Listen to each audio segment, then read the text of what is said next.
in the New World, if you go to New Zealand, South Africa, but also in Europe, lots of producers want these juicy wines, this strong fruit. So I use this technique to vinify the oldest vineyard. You can think maybe from the oldest vineyard you should do the traditional process, short maceration and chestnut barrel, but not. I wanted to symbolize that the terroir is evolving. Welcome to this special Clubhouse session of the Italian Wine Podcast. Listen in as members of the Italian wine community engage in fascinating conversations about contemporary wine topics. If you enjoyed the show, please consider donating through ItalianWinePodcast.com. And remember to subscribe and rate the Italian Wine Podcast wherever you get your pods. Hello and welcome to Clubhouse, the Ambassador's Corner. My name is Carla Ravagnolo and today I'm pleased to welcome Italian Wine Ambassador Alberto Rivera and his guest Giuseppe Grasso from Stanza Terrena. Welcome everybody. Hi there. Thank you for having me. Hi Carla. Our pleasure to have you here with us. So, Alberto, I took a little peek to your bio and I saw you majored in international relations and worked as a diplomat in Tokyo. But after COVID-19, you decided to take your passion for wine to a professional level.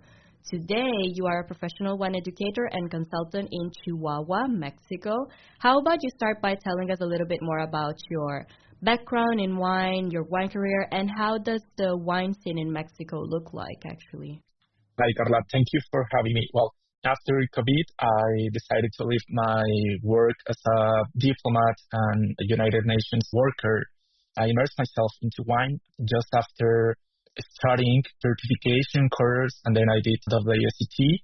And then after that, I had the privilege to work as an Italian wine instructor in an online platform based in Mexico called Wikivinos. So after that, I just decided to immerse myself in the wine world, like in a bigger perspective. So I started to work with restaurants and private clients to select wines for their dinners, to do the wine list in restaurants. So actually, the wine culture in Mexico is growing very faster. We have a wine industry, a big wine industry actually. In Mexico, we had the first winery in the Americas, like the continent. It was set in the 16th century, right during the Spanish domination. So it's interesting to see how Mexicans are improving their tasting skills and trying new wines, specifically from, for example, Italy. There is two sides of the coin. For example, some of us prefer very bold, strong wines like Barolo or Amarone, and the other ones prefer lighter wines. For example, white wines, Pinot Grigio, or whatever. So your strong passion for Italian wine leads us to today, where you invited Giuseppe Grasso. So how did you discover about Stanza Terrena, and what struck you the most about Giuseppe's wines? Well, we met last October during the Etna Scholastica in Lingua Glossa. Giuseppe approached us and he shared with us his Minella Bianco wine. It's called Psychodrama. It's a Minella Bianca wine with 10 days of skin maceration. And then he shared his philosophy of bottling the soul of Contrada Santo Spirito. So I really liked his point of view and also his philosophy because he is very young. I am 27. So it's like a new movement for me from Etna right now. For example, it is still a young appellation, but his path is very interesting to see how they are approaching the wine world right now. So what would you say are the learning objectives that we should expect from this interview? Well, in this interview, listeners will discover Stanza Terrena Winery, a boutique winery located in Contrada Santo Spirito, one of the most prestigious crus in the northern slope of Etna. Also, Giuseppe will share his philosophy of capturing the secrets of the soul of Santo Spirito in every bottle, as well as his journey as a young but experienced winemaker who took over the vineyards and winery of his family with a winemaking traditions dating back to the 18th century. I'm very much looking forward to hearing about it. So I'll now mute myself and I'll let you properly introduce your guest. Have fun. Well, thank you, Carla. Well, ciao, Giuseppe. How are you? Hi, Alberto. Fine. Thank you. Thank you for having me. Well, thank you for accepting our invitation.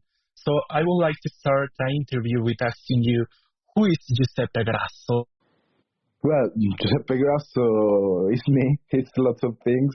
But of course, the wine is one of my biggest things into my life. I studied enology.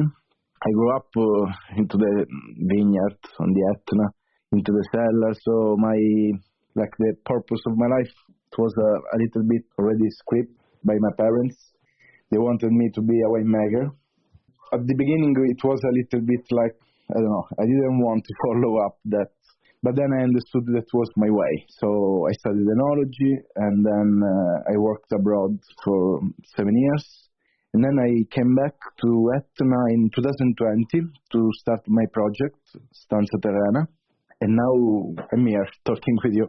Well, thank you, Giuseppe. So, as you said, your family has a winemaking legacy on Etna dating back to the 18th century. Yet you have brought a fresh perspective on what to produce and contribute to the wine industry in Etna.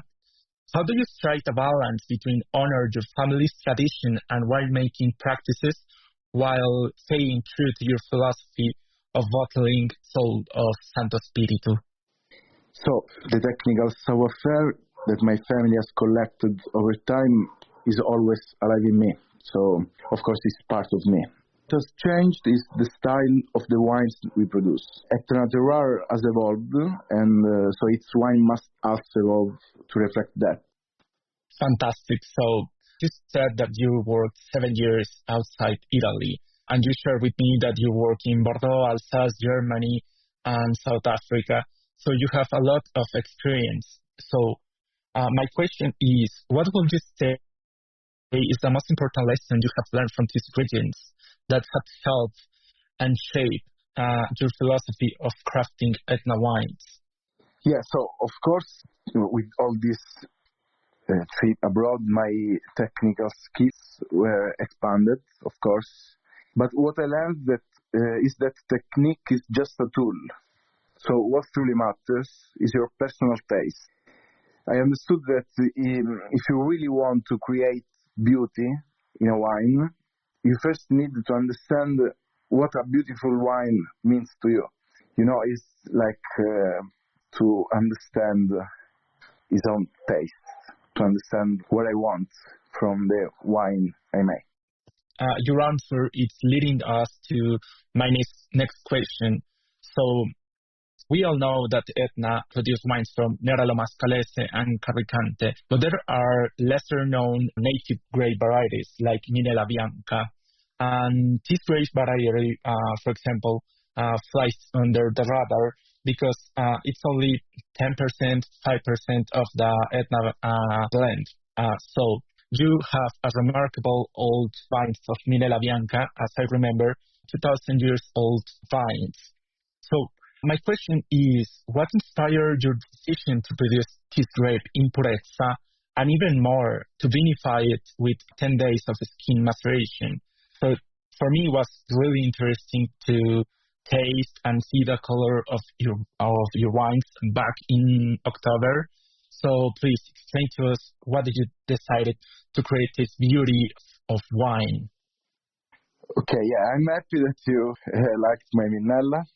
At the beginning, it was like, I couldn't understand that lots of people will like this kind of wine, because Minella was like, we are losing this kind of grape. Nobody still grow Minella in their vineyards.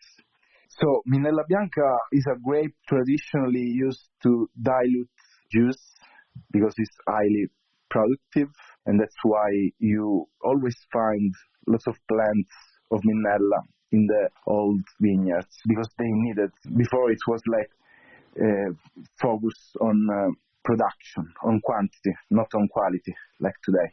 So they wanted to produce lots of juice. It's very productive.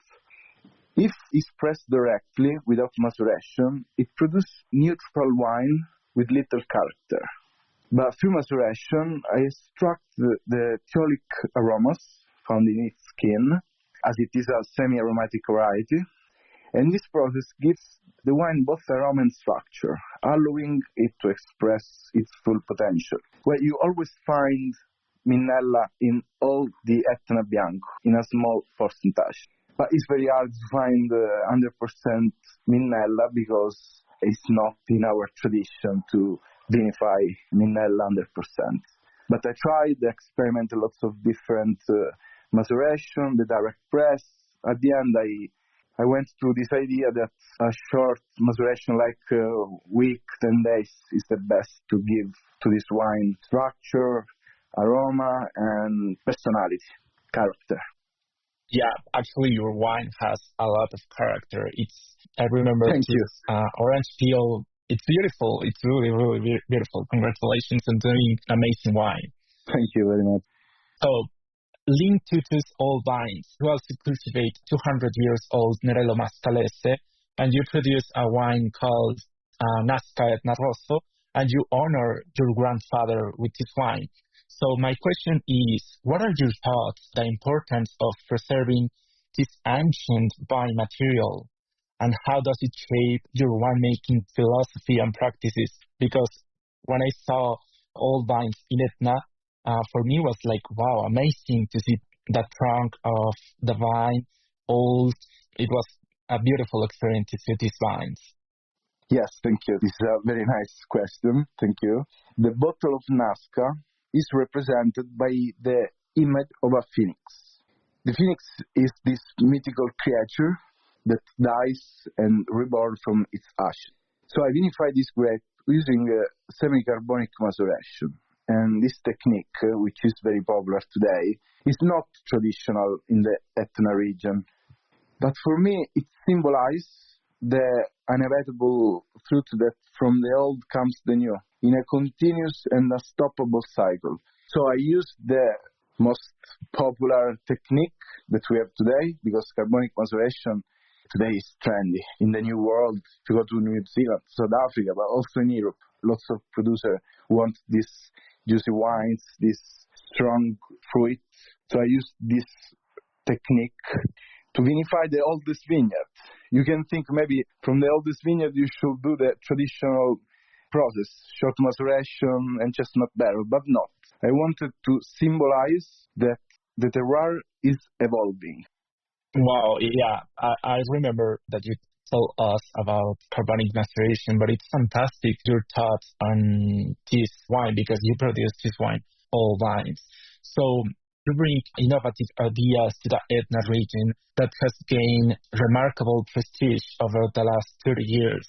And everyone knows about Etna today. But do you consider your wines to be classified as a contemporary wine? So I consider my wines timeless. What I mean, I make another label that I make is La Vie Fruile. I don't know if you remember, but for example, La Vie Fruile is a Nerello Mascalese of the past, I say. That means that it's a short maceration, and the aging is in a chestnut barrel. And that's why this wine is represented by a black crow. The black crow in the alchemy is a symbol of past, of darkness, of something that is die.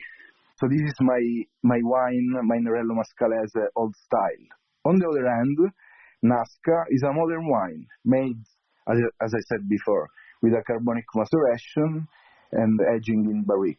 So together they tell different facets of Etna story. Both are a part of our terroir, because the Etna is always evolving since 200 years. It's not like Tuscany, like Piemonte. They have since 300 years the same protocol, the same style.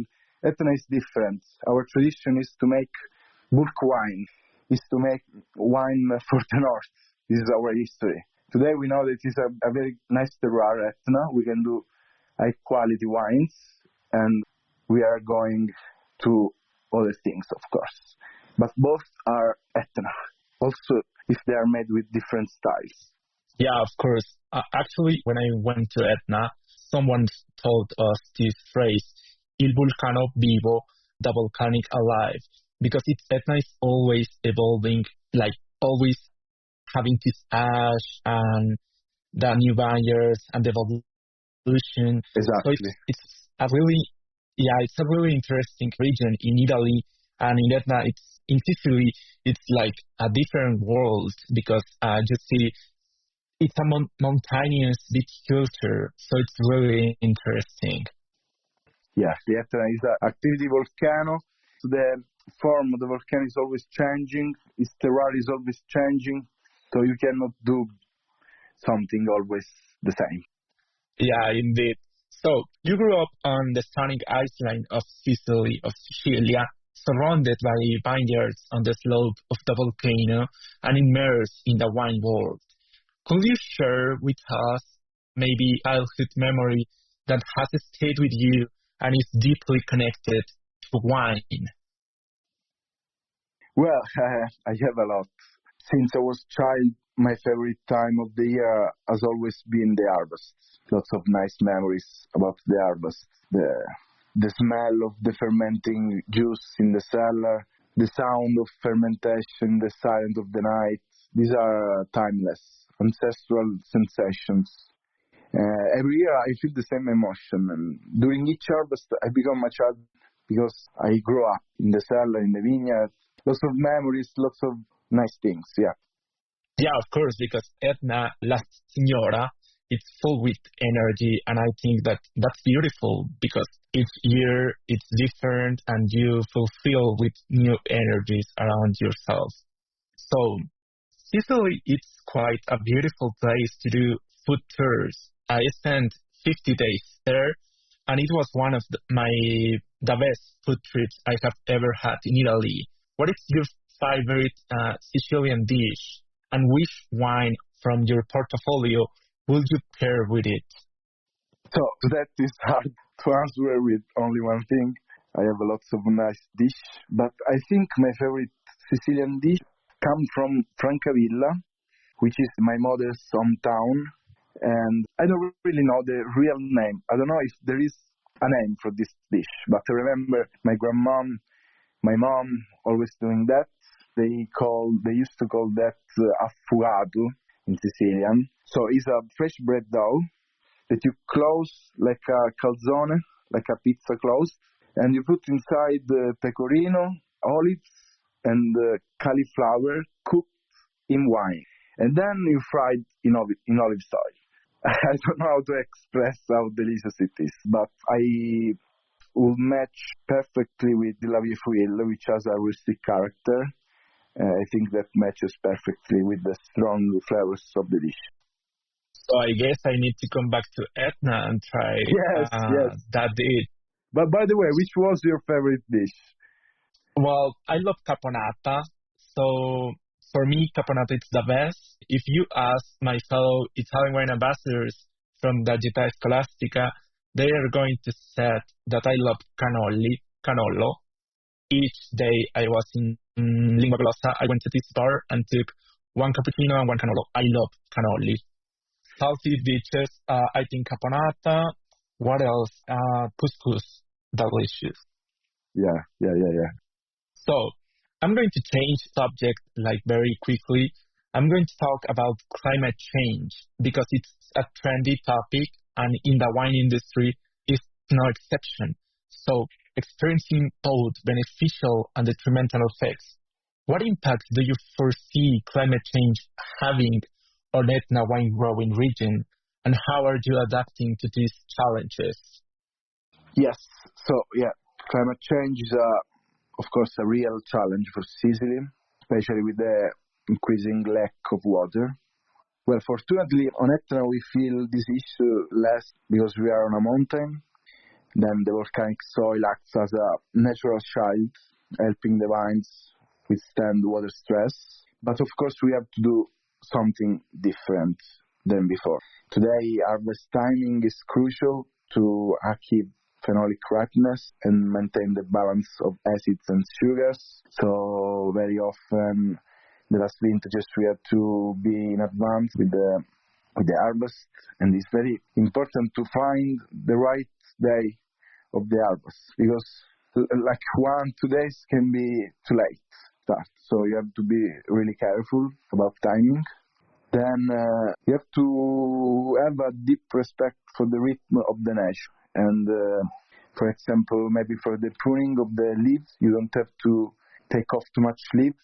If you see that you have a very strong summer, because you can burn the grape. So you have to be much more careful. We are lucky to be in a mountain, to be on Etna. We still have very cold winters.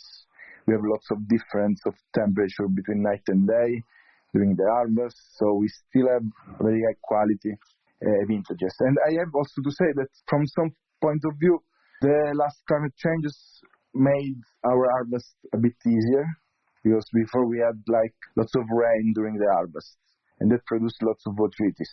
And lately we have much more dry harvests that help us to make higher quality. But of course, it's a challenge.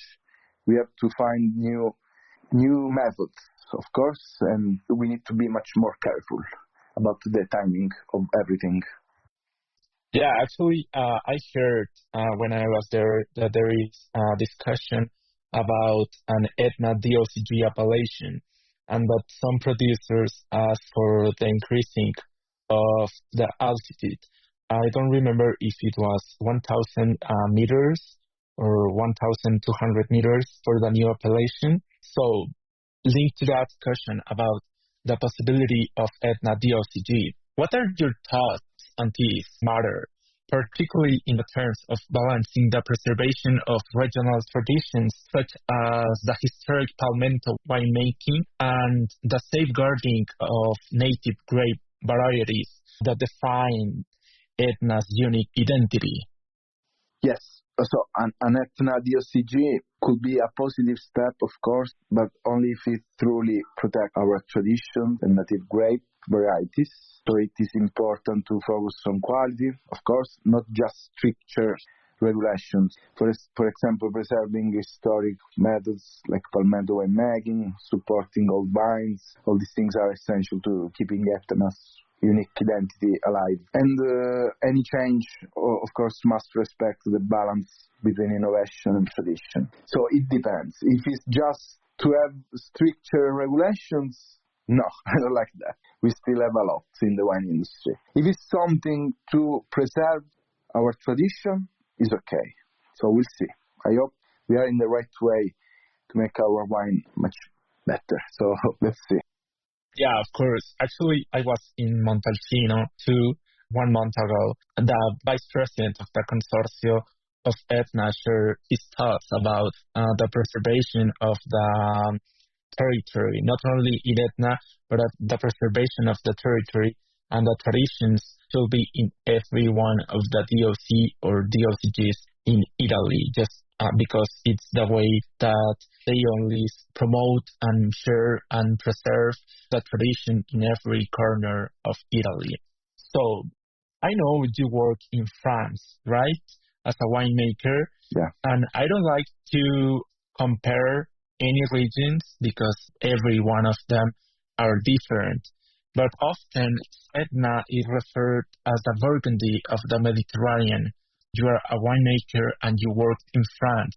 What are the similarities that you see between these two regions, especially in terms of terroir and winemaking philosophy? Yes, both regions have unique pedoclimatic characteristics, and we say that Etna is the Burgundy of the Mediterranean Sea. There are lots of similitudes, of course. Yeah, there are in particular very pronounced difference in soil composition that creates distinct cru or parcel. Even just a few meters apart, we produce wine with different organoleptic expressions. So this is an incredible terroir where you have soil that change a lot between close parcels.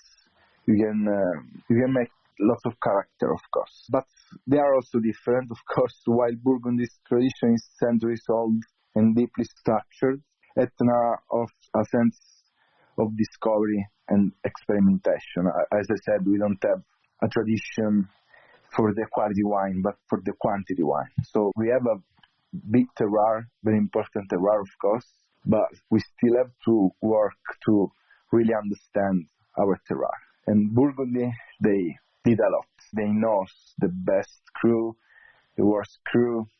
I think we still have to work on it. But we have lots of potential, of course. Yeah, of course. Actually, the work that you winemakers and Sergio did with the Contrada, it's amazing. So I'm going to ask you, how can you explain Contrada Santo Spirito? For example, if you compare with another Contrada, it's more, I don't remember the word, ematico. I remember this word.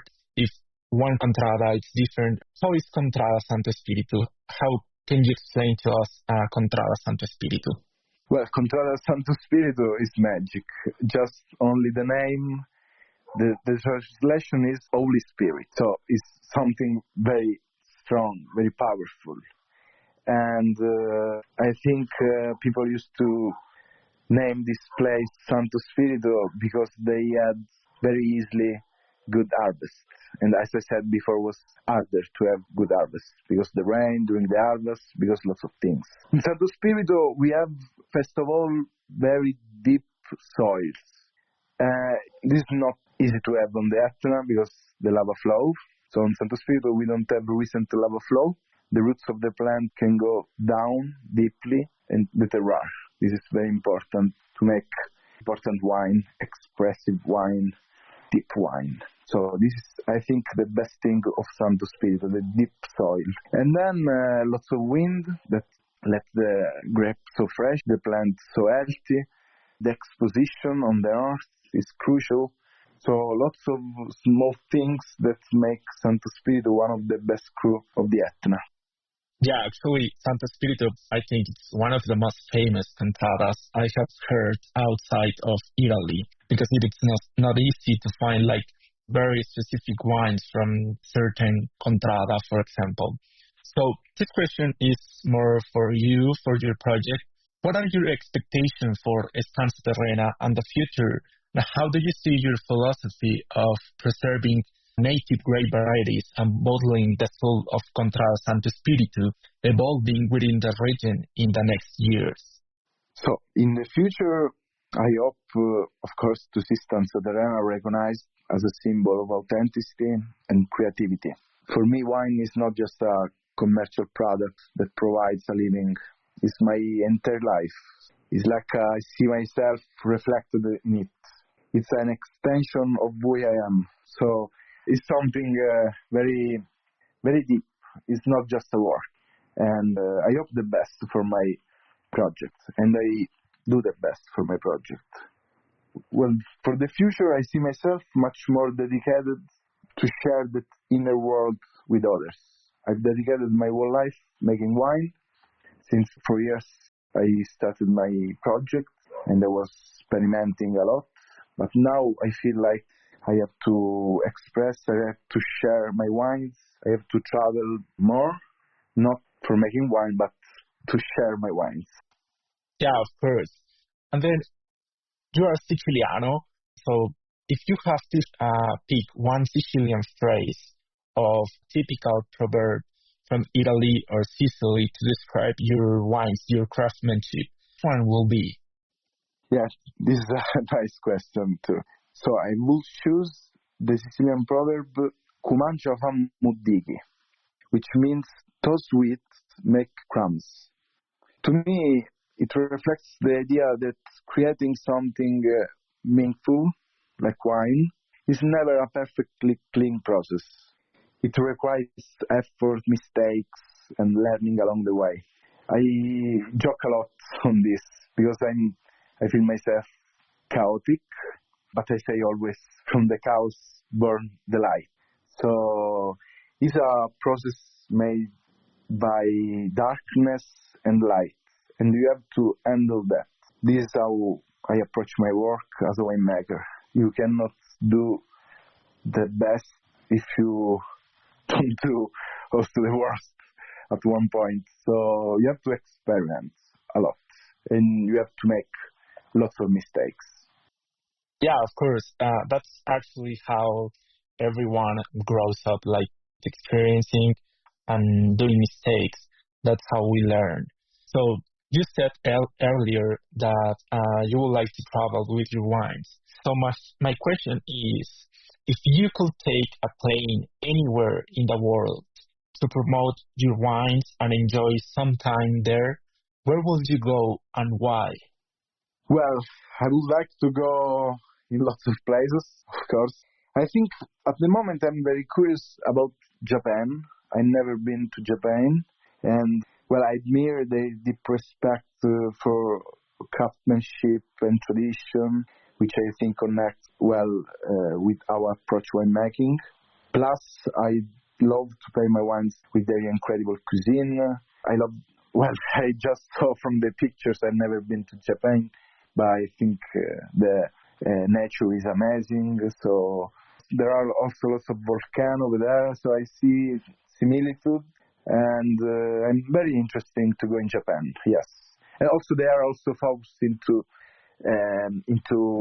unique wines.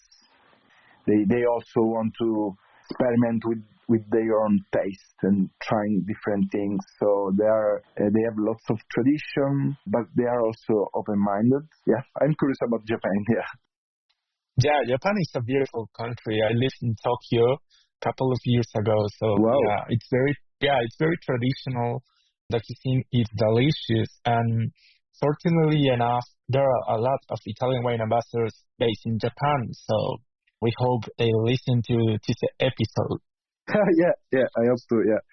Well, this is a bit of personal question, but sometimes even parents never admit to having a favorite child.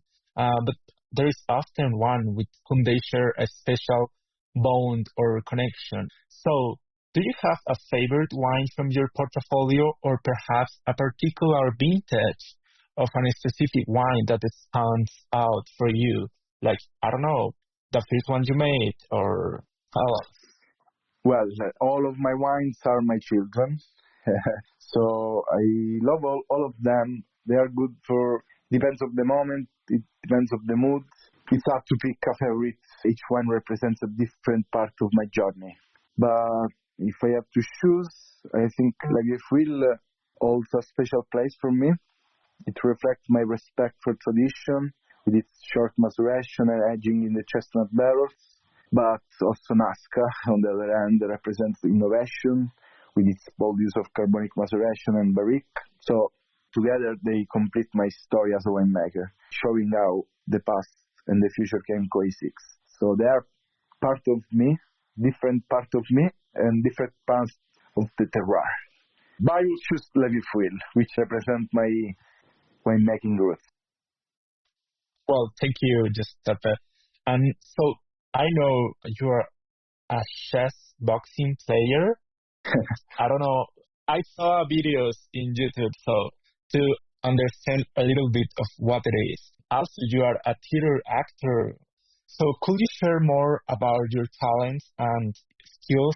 How do you manage to balance these activities with your winemaking world, especially during the harvest season when you're exhausted? How do you find time to unwind and enjoy yourself?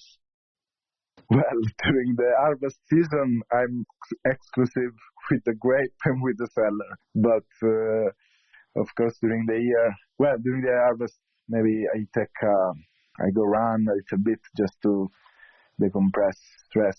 But, well, very passionate with chess boxing, this strange sport. It's one round of chess and one round of boxing, and you can win by checkmate or by KO. So it's a crazy thing. And then the theater is always of inspiration for me. Well, I have to say, my work as a winemaker is very philosophical. I always try to understand what I'm doing, which wine I want to do. And I see wine as a reflection of myself. So chess boxing and theater are a source of inspiration for me. They are passions that nourish my soul, and in turn they also nourish my wine. So I couldn't make the wine I make without these passions, I think. Well, thank you, Giuseppe, for that. Actually, your whole point of view, philosophy, and winemaking craftsmanship is really interesting. Thank you, Alberto, for having me again. Thank you very much.